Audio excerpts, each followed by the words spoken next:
पिछले एपिसोड में हमने देखा था कि कियान के फादर और बाकी सारे लोग मिलकर ये प्लान बनाने में लगे हुए थे कि अगर हम एक बार स्वॉर्ड सेक्टर के 10,000 स्वॉर्ड फॉर्मेशन को डिस्ट्रॉय कर देते तो उसके बाद स्वॉर्ड सेक्टर में घुसना काफी ज्यादा आसान हो जाएगा। तो उसके बाद हम यहाँ पर उन सभी को जान से मार डालेंगे। ये वही 10,000 स्वॉर्ड फॉर्मेशन है जो कि यहाँ पर सभी को प्रोटेक्ट कर रहा है। तो हमें यहाँ पर उसे खत्म करना होगा। जिस वजह से सारे के सारे लोग जा चुके थे भैया और उसके बाकी साथियों के साथ फाइट करने के लिए। तो भैया भी यहाँ पे उन सभी के साथ मुकाबला करता है। जितने भी लोग थे जो कि फॉर्मेशन तोड़ने की कोशिश कर रहे थे भैया यहाँ पर उन सभी की बाट लगा देता है। लेकिन यहाँ पर एक लड़की जो थी जो उसके ऊपर अटैक करने वाली थी तो उसके बचाने के चक्कर में वो अटैक एल्डर चिंटू को जाके लग जाता है। जिस वजह से एल्डर चिंटू की जान जा चुकी थी जो देखकर भैया काफी ज्यादा भड़क चुका था। जिसके बाद यहाँ से ये एपिसोड स्टार्ट होता है। इस एपिसोड के स्टार्टिंग में जितने भी बचे हुए दुश्मन लोग उन सभी को डीमन गर्ल ने जान से मार दिया था। वो डीमन गर्ल यहाँ पे भैया से कहने लग जाती है भैया ये एहसान रहेगा मेरा तुम्हारे ऊपर। मैंने यहाँ पर इन दुश्मनों को मारा है। मैं तुमसे एक काम करवाऊंगी तो तुम्हें वो काम करना होगा। तो जरूरत आने पर मैं तुम्हें बताऊंगी। तो इसके बाद देखते देखते उस स्वॉर्ड सेक्टर के अंदर हलचल होने लग जाती है क्योंकि जैसे वो 10,000 स्वॉर्ड फॉर्मेशन टूटा कि कुछ बदमाश बंदे अंदर जाकर पहुंच चुके थे जो कि अलग अलग ट्रेजर पवेलियन में जाकर चोरी करने की कोशिश कर रहे होते ताकि उसके अंदर से कुछ ट्रेजर मिल जाए तो उनका फायदा हो सके। तो ये देखकर एल्डर एक टीम बनाते हैं और उस टीम को भेज देते हैं कि कुछ लोग जाएंगे ट्रेजर पवेलियन में और कुछ लोग स्कल्पचर पवेलियन में जाएंगे और अलग अलग जाकर उन लोगों को मारेंगे। तो भैया भी ट्रेजर पवेलियन में आकर उन सभी बदमाशों को मारना शुरू कर देता है। तो डीमन गर्ल दोबारा से भैया के पास आकर कहने लग जाती है भैया देखो मैंने तुम्हारे ऊपर एहसान किया है। मैंने यहाँ पर तुम्हारी मदद भी की। अभी तुम मुझे यहाँ पर इग्नोर क्यों कर रहे हो? मेरा दिल तुम क्यों तोड़ना चाहते हो? मेरा दिल तुम्हारे ऊपर आ गया है तो इस वजह से मैं तुम्हारी मदद कर रही हूँ। प्यार करना कोई गुनाह तो नहीं होता ना। मैंने तुमसे प्यार किया और तुमने मेरा दिल तोड़ा। ये सुनकर भैया को काफी ज्यादा गुस्सा आता है। वो कुछ सोच समझ पाती उससे पहले वहाँ पर लॉर्ड ताई आकर पहुँच जाता है और वो यहाँ पर आया हुआ था बड़े गुस्से में कि सबसे ज्यादा गुस्सा तो उस डीमन गर्ल से ही होता है। आखिर तुम्हारी हिम्मत कैसे हुई इस भैया के साथ मिलने की? हमने तुम्हें यहाँ पर काम दिया था भैया को जान से मारने के लिए और अब तुम यहाँ पर उसी के साथ गुलछर्रे उड़ा रही है। एक बार मैं यहाँ पर इस भैया को जान से मार डालू उसके बाद देखना मैं तुम्हें कैसे सबक सिखाता हूँ। बड़ी आई दुश्मनों का साथ देने वाली। तो फिर डीमन गर्ल कहने लग जाती मैं अभी भी यहाँ पर तुम लोगों का साथ दे रही हूँ। मैं तुम्हारे खिलाफ नहीं जा सकती सिवाय भैया को छोड़ क्योंकि मेरा दिल भैया पे आया है तो मैं उसके लिए कुछ भी करूंगी और बाकी सेक्टर वालों से मुझे कोई मतलब नहीं। तो ये सुनकर लॉर्ड ताई कहता है तुम बड़ा दिमाग चला रही हो ना। तुम्हारा तो गेम बजाना ही पड़ेगा। पहले मैं यहाँ पर इस भैया का गेम बजा देता। तो फिर भैया से कहने लग जाता है भैया अभी तक तू जिंदा है। बड़ी हैरान कर देने वाली बात है। तूने यहाँ पर न जाने कितने मेरे साथियों को मार दिया। तो आज मैं अपने सारे के सारे साथियों का मौत का बदला लूंगा ताकि मैं तुझे जान से मार सकूं। तू बहुत ही ज्यादा पावरफुल लगता है। अभी तो तूने मेरे सारे साथियों को मारा लेकिन इसका मतलब ये नहीं कि मेरे साथी जितना कमजोर थे उतना मैं भी कमजोर हूँ। मैं यहाँ पर तेरा गेम बजा सकता हूँ और मैं तुम्हें मौत के दर्शन करवा सकता हूँ। ये तुम्हें थोड़े टाइम के अंदर पता चल जाएगा। तो इतना कहते साथ ही यहाँ पर अपने डिवाइन स्पिरिट को समन कर लेता है। बहुत ही ज्यादा स्ट्रॉन्ग नजर आ रही थी और उसकी वजह से उसने भैया के ऊपर अटैक कर दिया। लेकिन भैया तुरंत ही अपने पावर का इस्तेमाल करते हुए ड्रैगन और फिनिक्स स्पिरिट को समन करता है और उस डिवाइन स्पिरिट के ऊपर अटैक कर देता है। जहाँ पर उस डिवाइन स्पिरिट को कुछ भी नहीं हुआ था। वो जैसी थी वैसे खड़ी होती यानी कि उसको डिस्ट्रॉय करना इतना आसान नहीं है। तो भैया यहाँ पर अपने पावर का इस्तेमाल करते हुए इसके ऊपर कई सारे अटैक करने की कोशिश करता है। उसी के साथ साथ यहाँ पे यानली भी आकर पहुँच जाती है। वो भी यहाँ पर अपने पावर का इस्तेमाल करते हुए लॉर्ड ताई के ऊपर अटैक करना शुरू कर दिया था। दोनों तरफ से यहाँ पर आकर लॉर्ड ताई की जान लेने की कोशिश कर रहे होते हैं लेकिन लॉर्ड ताई यहाँ पर हार मानने के लिए तैयार ही नहीं था। वो काफी ज्यादा स्ट्रॉन्ग नजर आ रहा था। वो जितना छोटा हाइट में था और उतना ज्यादा पावरफुल था और काफी ज्यादा खतरनाक होता है जिस वजह से वो भैया और यानली के अटैक को डिस्ट्रॉय किया जा रहा था। लेकिन भैया इस चीज को देखकर काफी ज्यादा भड़क जाता है और उसके बाद वो अपने 6 ड्रैगन को समन कर लेता है और उसकी वजह से उसने लॉर्ड ताई के ऊपर अटैक कर दिया था। लेकिन लॉर्ड ताई को यहाँ पे फर्क ही नहीं पड़ा। वो यहाँ पर अपनी पावर का इस्तेमाल करते हुए कहने लग जाता है ये अटैक मेरा कुछ भी नहीं कर सकते। अभी मैं इसको तोड़ के दिखाता हूँ। वो जैसे चुटकी बजाता है वो सारे के सारे ड्रैगन वहाँ से गायब हो चुके थे। तो फिर लॉर्ड ताई कहने लग जाता है अरे मैंने सोचा था तू तो बहुत ही ज्यादा स्ट्रॉन्ग होगा। तूने मेरे कितने साथियों को मार दिया लेकिन अब जाकर मुझे पता चला मेरे साथियों की तरह ही बेकार हो। तो इसी वजह से वो सारे मारे गए जो कि तेरा बाल तबाका नहीं कर पाया। और क्या फायदा अभी वो मेरे साथी थे ना और मेरे बंदे को जो भी हाथ लगाता है मैं उसको छोड़ता नहीं हूँ। इसीलिए मैं यहाँ पर तुझे भी नहीं छोड़ूंगा। तो इसीलिए तू यहाँ पर मरने के लिए तैयार हो जा। अगर आज मैंने तुम्हें यहाँ पर नहीं मारा तो मेरा जो खौफ है ना वो खत्म हो जाएगा।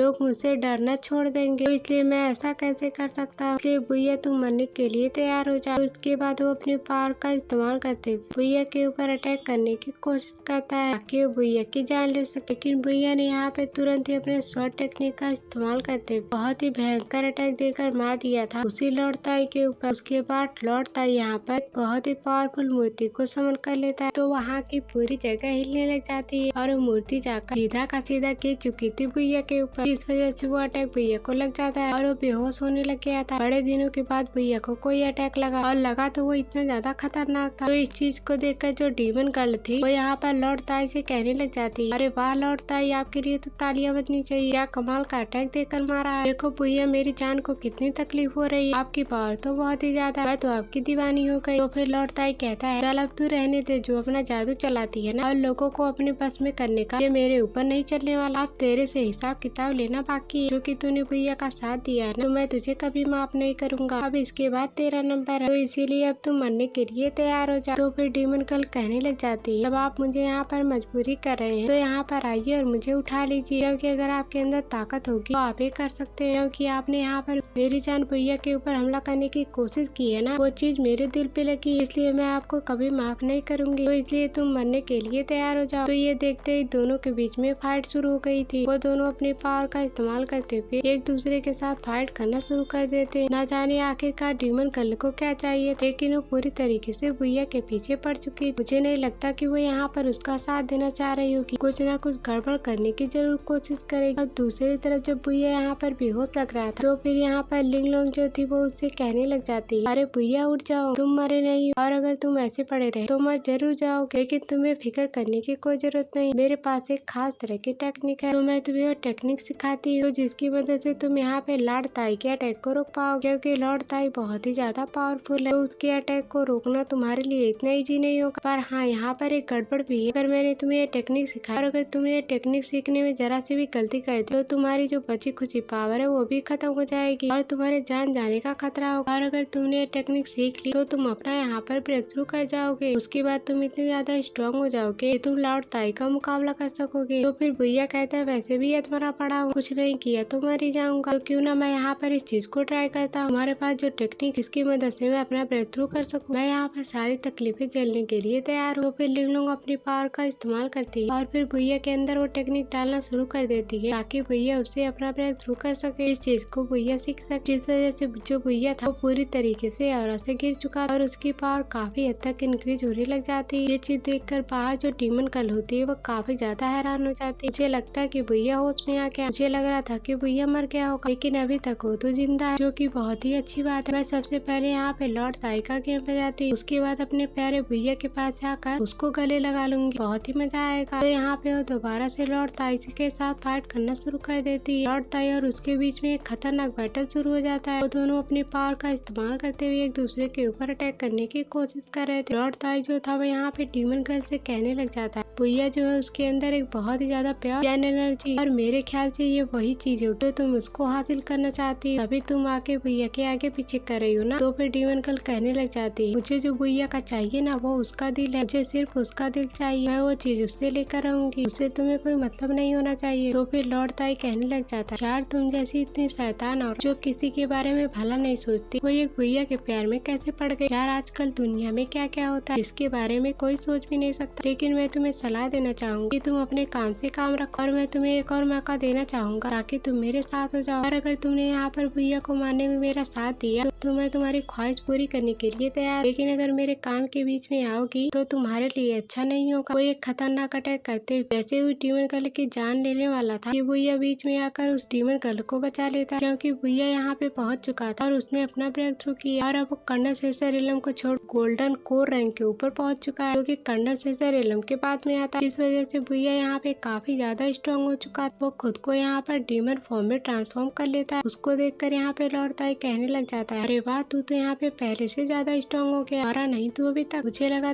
कि एक अटैक खाने के बाद तू तो मर गया होगा। तो फिर भैया कहने लग जाता है, तू जैसा शैतान इंसान अभी तक जिंदा है और मैं यहाँ पर मर जाऊँ, ऐसा कैसे हो सकता है, तुझे मारे बगैर मैं कैसे मर सकता हूँ। तो फिर लॉर्ड ताई कहता है, तो फिर ठीक है तू अभी तक नहीं मरा है ना, तो तू मर जाएगा, फिक्र करने की कोई जरूरत नहीं, मेरे मौत का इंतजाम मैंने पहले से करके रखा है। तो वो यहाँ पे तुरंत ही अपनी पावर का इस्तेमाल करते हुए भैया के ऊपर अटैक करना शुरू कर देता है। लेकिन भैया भी यहाँ पर अपनी पावर की मदद से लॉर्ड ताई के साथ फाइट करने जा चुका था और इन दोनों के बीच में काफी जबरदस्त फाइट होती है। तो फिर लॉर्ड ताई कह रहा था तो यहाँ पे गोल्डन ट्रेन पे आ गया तो तुझे क्या लगता है तू आसानी से मुझे मार देगा? ऐसा नहीं होगा, मैं यहाँ पर तेरी बैंड बजाने के लिए तैयार हुए। सुनते साथ ही भैया जो था वो तुरंत अपने पावर का इस्तेमाल करते हुए लॉर्ड ताई के ऊपर अटैक करता है और तुरंत ही एक क्लोन बना लेता है। यहाँ पे लॉर्ड ताई एक भैया के साथ फाइट कर रहा था, वहाँ पर दो क्लोन आ चुके थे। इसकी वजह से भैया का फाइट करना काफी ज्यादा आसान हो चुका था। लॉर्ड ताई के लिए उतना ही ज्यादा मुश्किल। लॉर्ड ताई यहाँ पे भैया का अटैक रोकने की तो कोशिश करता है, लेकिन अफसोस की दोनों यहाँ पर मिलकर उसकी धज्जियां उड़ा देते हैं। तो फिर लॉर्ड ताई यहाँ पे फाइनली जाके मारा जा चुका। लेकिन लॉर्ड ताई जो था उसके मरते साथ ही उसके शरीर के अंदर से एक अजीब सी बंदे की सोल बाहर निकल कर आती है और ये सोल काफी ज्यादा खतरनाक नजर आ रही थी। जहाँ पर आने के बाद वो सोल कहने लग जाती है, फाइनली मैंने इतने 100 सालों के बाद ये उजाला देखा है। ये लॉर्ड ताई मुझे कब से अपने अंदर डालकर रखा था, ये बाहर ही नहीं निकालता था और आज मुझे मौका मिला बाहर आने का और अब मैं यहाँ पर लॉर्ड ताई के शरीर से बाहर आ चुका हूँ। ये मेरे लिए मेरे बड़े भाई की तरह था और काफी टाइम तक मुझे संभाल के रखा और जिसने लॉर्ड ताई को मारा है मैं उसको नहीं छोड़ूंगा। और फिर वो चला जाता है भैया के साथ फाइट करने के लिए और वो भैया के ऊपर अटैक करना शुरू कर देता है। भैया ये देखकर हैरान हो जाता है, यहाँ पर एक मुसीबत गई नहीं दूसरी आ गई। तो फिर वो सोल के साथ फाइट करना शुरू कर देता है। तभी वहाँ पे उसको यानली नजर आती, जिसको डीमन गर्ल ने उठा लिया और फिर डीमन गर्ल भैया से ये कहते हुए जाती, भैया माउंटेन के पास आ जाना, मैं तुम्हारा इंतजार करूंगी। अगर तुम यानली को बचाना चाहते हो सबसे पहले तुम अपने आप को इस भटकाने से बचाओ, उसके बाद माउंटेन पे मुझसे मिलने आ जाना। जो मैं कहूँगी वो तुम्हें करना होगा, उसी के बाद तुम यानली को बचा सकते हो, वरना तुम समझ ही सकते हो कि मैं यहाँ पे क्या कर सकती हूँ। ये देखकर भैया काफी ज्यादा परेशान हो जाता है। डीमन गर्ल इसीलिए मेरा साथ दे रही ताकि ये मुझे फंसा सके। मैंने ना तो इसके ऊपर भरोसा किया था ना ही कभी भरोसा करना चाहिए, लेकिन अगर मुझे यानली को बचाना है तो सबसे पहले इस बंदे को निपटना पड़ेगा। फिर उसके बाद वो उस बंदे से फाइट करने लग जाता है जो लॉर्ड ताई के अंदर से निकला। इन दोनों के बीच में फाइट काफी ज्यादा जबरदस्त हो रही थी। वो बंदा भैया को टक्कर भी दे रहा था, लेकिन भैया यहाँ पे इतना ज्यादा गुस्से में जिसकी कोई हद नहीं थी। आखिरकार ये लोग सुधरेंगे का? इतने टाइम से मैं इनकी धज्जियां उड़ाया जा रहा हूँ, लेकिन ये लोग हार मानने के लिए तैयार ही नहीं। फिर उसके बाद भैया तुरंत ही उस बचकाने को फ्रीज करता है और फिर फ्रीज करते हुए अपने पावर का इस्तेमाल करते हुए ऐसा अटैक देकर मारता है कि वो बचकाना यहाँ पे मारा जा चुका था। अब उसकी यहाँ पे जान चली गई थी और इन दोनों को मरने के बाद भैया यहाँ से जा चुका था उसी डीमन गर्ल को ढूंढने के लिए ताकि वो यानली को बचा सके। तो डीमन गर्ल का इरादा क्या ये अभी हमें नहीं बताया जाता। जैसे दिखाते साथ ही ये एपिसोड यहीं पर एंड हो जाता है। Thanks for watching.